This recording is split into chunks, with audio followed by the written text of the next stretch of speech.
না। আচ্ছা, আর বকতে হবে না। আমি তো বই। কার ব্যাপার কি? আচ্ছা, বকো। কে রে? ঘুরে দেখে নীর। Dark chocolate? কি হলো? আমার বাপের মাথা। পরে ভেঙাও, এখন এগুলো পড়ে নাও। এগুলো কেন পরবো? এগুলো তো স্কাই ডাইভিং এর সময় পড়তে হয়।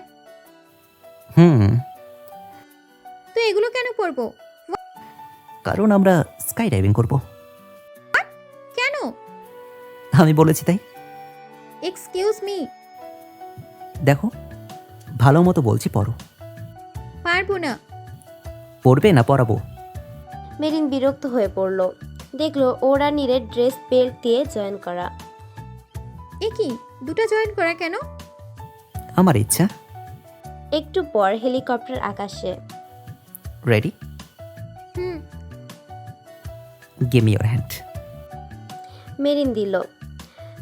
নীর টেনে মেরিনকে কাছে নিয়ে বুকে জড়িয়ে দে লাফ। ও কতদিন পর। মেরিন, কি? প্যারাশুটের বাটন প্রেস করলাম। হুম। ওকে। নীর বাটন প্রেস করতেই প্যারাশুট তো খুলে গেলই, সাথে সাথে দুজনের ওপর লাল গোলাপের পাপড়ির বর্ষণ হলো। মেরিন তো অবাক। উপরে তাকালো, দেখলো প্যারাশুটটা লাভ শেপে আর প্যারাশুটটাও গোলাপি। মেরিন নীরের দিকে তাকালো। I love you, Merin. I love you. I love you. I just love you. I love you. I love you. I love you a lot, Merin. I love you. And you have to love me. Do you? Marine তো অবাক plus খুশি দুইটাই হলো। ও তো এমন একটা propose চেয়েছিল যেমনটা কেউ কখনো করে না। I love you. Do you? I love you too. এতগুলা I love you my dark chocolate, I love you বলেই মেরিন নীরকে জড়িয়ে ধরল। আর কাছে এসো না, ব্যালেন্স হারিয়ে ফেলবো যে। মরতে ভয় পান? আগে পেতাম না, এখন পাই। তোমাকে যে দেখতে পাবো না। আমি এখন পাচ্ছি না, কারণ আমি আপনার সাথে আছি। It will be memorable day. Nir এক হাত দিয়ে মেরিনকে আরো শক্ত করে জড়িয়ে ধরল। এভাবে ভালোবাসবে? হুম হুম রাগ উঠলে আমার হাতে কামড় দেবে? হুম হুম আমার বুকে মাথা রেখে ঘুমাবে? হুম হুম অলওয়েজ ডার্ক চকলেট ডাকবে, আর স্ট্রবেরি ক্ষীর বলে বকা দেবে। ওকে? হুম সব সময় এমনই থাকবে। হুম হুম একটা বার আমার নাম ধরে রাখবে। আই লাভ ইউ নীর। নীরের আনন্দ আর দেখে। নিচে তাকাও। কেন? দেখোই না। কে মেরিন তাকালো, দেখলো পানিতে আই লাভ ইউ লেখা। তার পাশের মাঠের ঘাসগুলো লাভ শেপে কাটা। ওগুলো দেখে মেরিন নীরের দিকে তাকালো। I love you. মেরিন মুচকি হেসে বলল। আই লাভ ইউ টু নীর। একটু পর 10 মিনিট আগে ওরা ল্যান্ড করেছে। ওরা দুজন বসে আছে, অসীম আকাশ দেখছে। বাকিরা কখন আসবে? ওরা তো পিকনিক স্পটে চলে গেছে। কি খারাপ কি পচা। মাথা মোটা। হ্যাঁ ঠিক, ওরা মাথা মোটা। আমি তোমার কথাটা তোমাকেই বলেছি, মানে তুমি হচ্ছ মাথা মোটা। মানে? মানে কিছু না, বাদ দাও তো। আজকে কোনো ঝগড়া না, ওকে? মানে আমি ঝগড়াটে কাঁঠাল মার্কা চকলেট? কাঁঠালের সঙ্গে চকলের কি সম্পর্ক? অনেক, দেখেন না কাঁঠালে কাটা কাটা, কি গন্ধ কি রং। হায় রে। হায়রে পরে বলেন, আগে বলেন আমার কি ঝগড়াটে বললেন কেন? আরে বলতে চেয়েছি আজকে ঝগড়ার দিন না, দিনটা ভালোবাসার। তোমার আমার, আমাদের। মানে কেন? আর আপনি ওদেরকে কিছু বলবেন না? আজব তো। তুমি কি চুপ থাকবে? না, আমি কথা বলবো। কথা কথা কথা। নীর মুচকি হেসে বলল। আচ্ছা বলো। না বলবো না। হ্যাঁ, বলে মেরিন গাল ফুলিয়ে বসে রইল। রাগ করলে মিস কথার কেমন? হ্যাঁ, আমি কথা বলি। কার বাপের কি? আপনার সমস্যা? এতই বেশি সমস্যা হলে ভালোবেসেছেন কেন? বেসেছেন, এখন ব্রেকআপ করে ফেলেন। সবাইকে বলেন যে আমি আপনাকে রিজেক্ট করেছি। শালি বাঙ্গি পচা, কাঁঠালের ভর্তা, আনারসের আচার।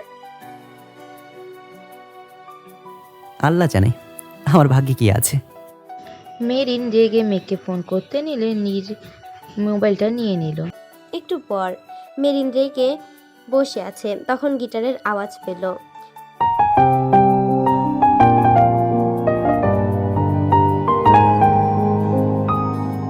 নীরের গিটার আর গানের প্রেমে তো মেরিন কবে পড়েছে, তাই আর রাগ করা সম্ভব না। এরপরে লাইনটা মেরিনই গেয়ে দিল। একটু পর লাঞ্চ টাইম। নীর মেরিনকে খাইয়ে দিচ্ছে। আপনি খাবেন না? খাইয়ে দিলে খেতে পারি। দাঁড়ান দিচ্ছি।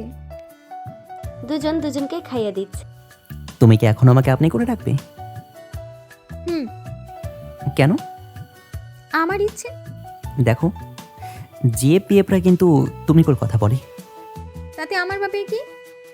না, তোমার ব্যাপারে কিছুই না, বাট তুমি যদি আপনি করে বলো মানুষ মজা ওড়াবে না, তাহলে তো কেউ বিশ্বাসই করবে না যে we are in relationship.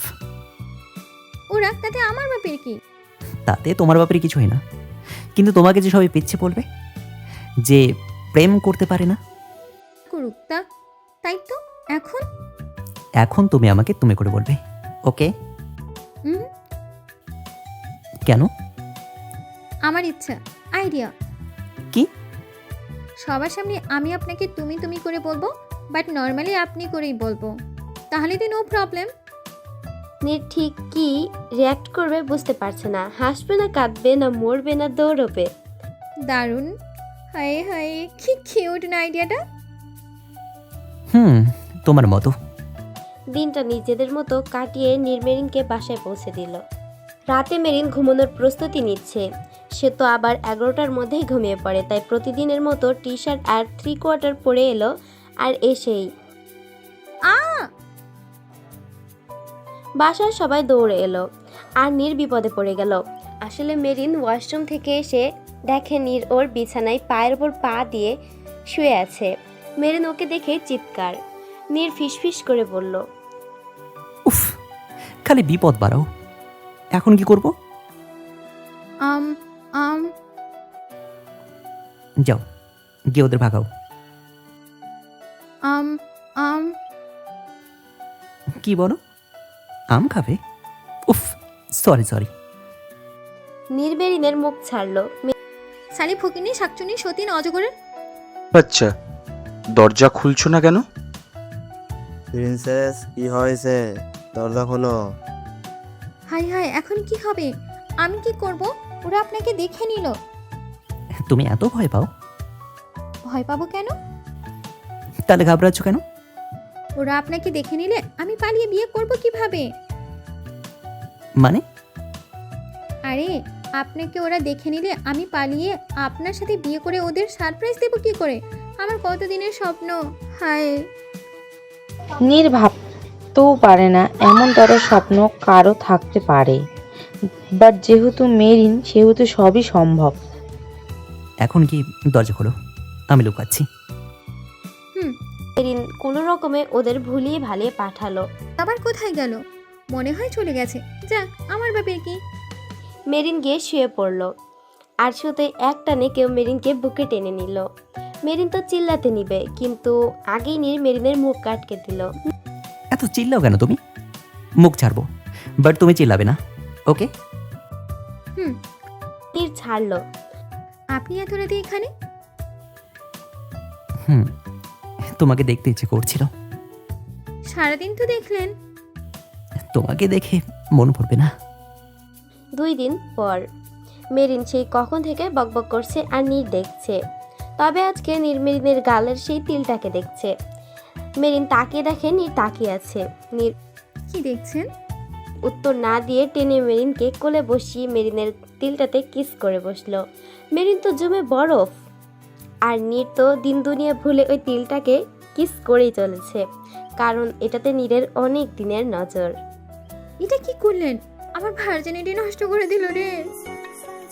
Shut up. এখন থেকে এটা আমার সম্পত্তি, রেগুলার এটাকে বিক্রি করব। বাধা দিলে তোমার কপালে কি আছে তা আমি নিজেও জানি না। শালি, শালা। এভাবেই ওদের দুষ্টু মিষ্টি প্রেম শুরু হলো। নীরের ফোন মেরিনের ধরতে দেরি হলে বা না ধরলে নীর রেগে বোম হয়ে যেত। মেরিনটা না ধরলে মেরিন তেমন রিয়েক্ট করত। পরে নীর বলেছে যে আমি রাগ করি, তুমি কেন করো না, এটা তোমার অধিকার। এরপর থেকে নীর যদি একবার রিং হতেই না ধরতো, অবস্থা খারাপ করে দিত মেরিন। 6 মাস পর। এই 6 মাসে মেরিন দিনে 2 বার করেও ব্রেকআপ করেছে নীরের সাথে। দুজনের ভালোবাসা আরও গভীর হয়েছে। প্রায় প্রতিদিনই নীর মেরিনের কামড় খেয়েছে। অনেক সময় নীর ইচ্ছা করে মেরিনকে রাগিয়ে দিয়েছে কামড় খাওয়ার জন্য। মেরিনের পাগলামিতে নীর আসক্ত হয়ে গেছে, আর নীরের ভালোবাসায় মেরিন তো আসক্ত হয়ে গেছে। 21 দিন পর।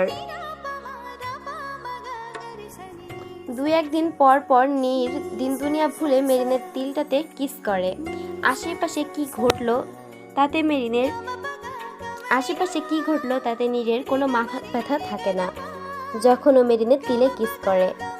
আর মেরিনের আজব ঘুমের সাক্ষী আছে নীর। কথা বলতে বলতে ঘুম, বসে বসে ঘুম, এমনকি দাঁড়িয়ে থেকেও ঘুম। এত ঘুম কারো আসতে পারে তা নীর জানতো না। মাঝে মধ্যে দুজন ভোর পর্যন্ত ফোনে কথা বলে। যেদিন কথা বলতে বলতে মেরিন অনেক তাড়াতাড়ি ঘুমিয়ে যেত, তখন নীর মেরিনের রুমে এসে ওকে বুকে জড়িয়ে ঘুমাতো। নীর কিছুদিনের জন্য বাংলাদেশে গেছে, আর আজকে মেরিনরা অধরাদের বাসায় এসেছে। অধরা মেঘের বিয়ের বিষয়ে কথা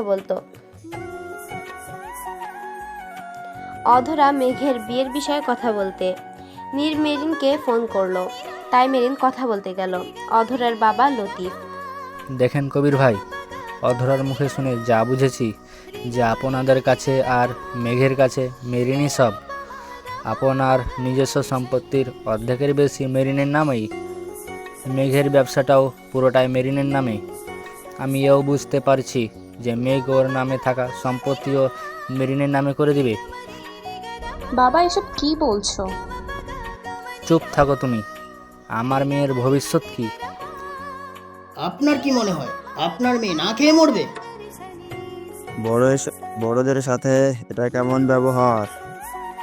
বাবা তিনি চুপ থাকো। শুনেন ভাই, আপনি যদি ইনসিকিউর ফিল করেন তবে আমার বাকি প্রপার্টি আমি মেঘের নামে না, অধরার নামে দিয়ে দিব। আমাকে আর আমার মেয়েকে কি ভিখিরি মনে হয় যে অবশিষ্ট জিনিস দিবেন আমার মেয়েকে? আরে আমি আপনার সাথে ভালোভাবে কথা বলছি আর আপনি এমন করে? লতিফ খুব বাজে ব্যবহার করতে লাগলো, যার জন্য কবির মেঘ খেপে গেল। সবাই বেরিয়ে এলো। মেরিন আগামাথা কিছুই বুঝলো না। 2-3 দিন ধরে মেরিন দেখছে মেঘের মন ভালো না। মেরিন গেল অধরাদের বাসায়। ওখানে গিয়ে যা শুনলো তাতে মেরিনের মাথায় আগুন লেগে গেল। অধরার হাজার বারণ করা সত্ত্বেও লতিফ মেরিনকে অনেক কথা শোনালো। হয়ে গেছে আপনার ভাষণ শেষ। এখন আমার কথা শুনুন, কালকেই আমি আমার নামে সব সম্পত্তি আপনার নামে করে দিব। তাতে কি, ভবিষ্যতে সব তো তুমিই পাবে, সেটা আটকাবে কি করে? তাহলে আপনার সাথে ডিল করব যে খান সাম্রাজ্যের চুল পরিমাণ সম্পত্তিও আমি নেব না, কারণ সম্পত্তির চেয়ে আমার ভাইয়ের মুখের হাসি আমার কাছে বেশি মূল্যবান। কালকে পেপার রেডি করে রাখবেন, আসছি।